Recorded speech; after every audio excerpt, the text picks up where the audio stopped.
بسم اللہ الرحمن الرحیم۔ دیکھیں، جب مدینہ کی دھرتی پر مسجد نبوی کی بنیاد رکھی گئی، نہ تو وہ صرف ایک عمارت کی تعمیر تھی، وہ تو دراصل تاریخ کا پورا رخ بدل جانے کی شروعات تھی۔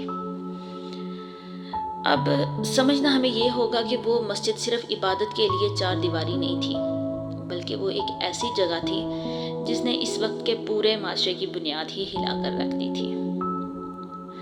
آپ صلی اللہ تعالیٰ علیہ وآلہ وسلم نے جب مدینہ ہجرت کی تو سب سے پہلا کام یہی کیا کہ لوگوں کو جوڑنے کے لیے ایک مرکز بنایا، ایک ایسا مرکز جہاں اونچ نیچ ذات پات کا کوئی فرق نہیں تھا۔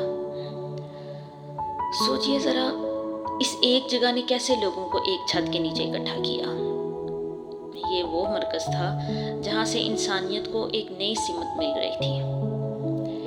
اس سے پہلے دنیا میں طاقتور کی لاٹھی اور کمزور پر ظلم کا قانون تھا، لیکن مسجد نبوی کے بنتے ہی دنیا نے ایک بالکل الگ ہی نظام زندگی دیکھنا شروع کیا۔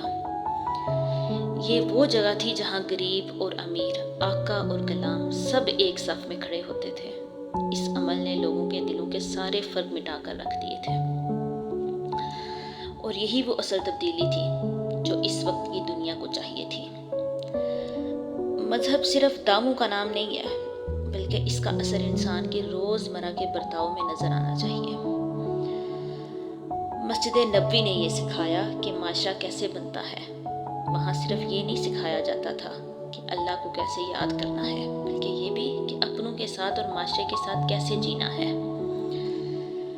یہ ایک ایسی درسگاہ بن گئی تھی جہاں سے اخلاق، برداشت اور رواداری کے وہ درس نکلے جن کی اس زمانے میں کوئی مثال ہی نہیں ملتی۔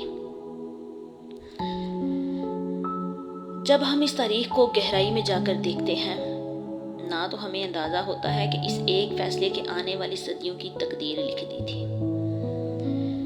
تاریخ میں بہت بڑی بڑی سلطنتیں آئی اور مٹ گئیں، بڑے بڑے محلات بنے اور اجڑ گئے، لیکن جو انقلاب اس چھوٹی سی مسجد سے اٹھا، اس کی گونج ہمیشہ کے لیے رہ گئی۔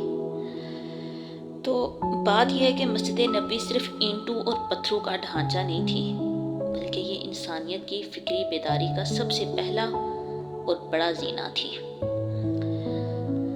آج بھی جب ہم اس تاریخ کو پلٹ کر دیکھتے ہیں تو ہمیں یہ سوچنا پڑتا ہے کہ ہم نے اس سے کیا سیکھا